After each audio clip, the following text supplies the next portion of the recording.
എന്തോ മാങ്ങിയ കൊഴിഞ്ഞു വീഴണേന്നറിയ.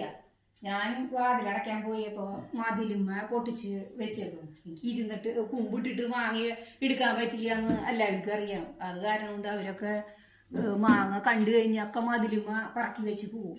എങ്ങനെയാ നിങ്ങളുടെ അവിടെ മാങ്ങ അങ്ങനെ അതുമാതിരി നന്നായി കൊഴിഞ്ഞു വീഴുന്നുണ്ടാ? ഞങ്ങളുടെ മാങ്ങ എന്താണ് ഈ കൊല്ലപ്പൊടി കൊഴിഞ്ഞു പോവണം. അപ്പൊ പിന്നെ എന്താണ് കൂട്ടുകാരെ വിശേഷങ്ങളൊക്കെ? എല്ലാവരും സുഖമായിരിക്കണോ? ഞാൻ ഇന്നതേ ഭക്ഷണം കഴിക്കാൻ പോകുന്നു കേട്ടാ. അപ്പൊ ഇന്ന് ഭക്ഷണത്തിന് നമ്മളിന്ന് എന്തിട്ട് ഉണ്ടാക്കിയെന്ന് അറിയണ്ടേ? ഇന്ന് ഞാൻ ഉണ്ടാക്കിയിട്ടുള്ളത് ചെറുപയർ കൊണ്ടാണ് കേട്ടാ ദോശ ഉണ്ടാക്കിയേക്കണ. ചെറുപയർ ദോശ ഞാൻ ഇന്നലെ രാത്രി വെള്ളത്തിലിട്ട് വെച്ചു ചെറുപയർ. എന്നിട്ട് അതിലേക്ക് കുറച്ച് നാളികേരവും അതേമാതിരി കുറച്ച് റവപ്പൊടിയും കൂടി ഇട്ട് മിക്സിയിൽ അരച്ച് സെറ്റാക്കി വെച്ചു. നേരം വെളുത്തപ്പോൾ 1 മണിക്കൂർ വെച്ചു.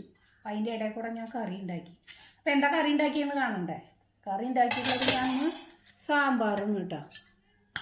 ഇന്ന് സാമ്പാറാണ്. ചൊവ്വാഴ്ചയാണ്, ഞങ്ങൾ മീൻ കഴിക്കില്ല.